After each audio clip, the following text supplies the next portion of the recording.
السلام علیکم همشهریان عزیز، مردم شریفی شهر بخارا و محنتکشان تمام ولایت بخارا. ما در عرفه عید سال نو ایستاده ایم. همه ما برای نزد پیشواز گرفتن عید سال نو البته تیاری میبینیم. با یاری دوستان خود نشسته بزم می‌آوریم.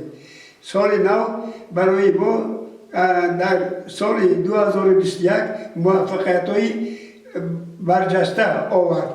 امید دارم که در آینده هم کارهای مردم ما، محنتکشای ما از این هم بهتر می‌گردد و آنها باوری دارم که سال نوی میلادی امسال را با خوشنودی و با رقص و بازی میگذرانند. سال 2022 برای همه شما مبارک باشد.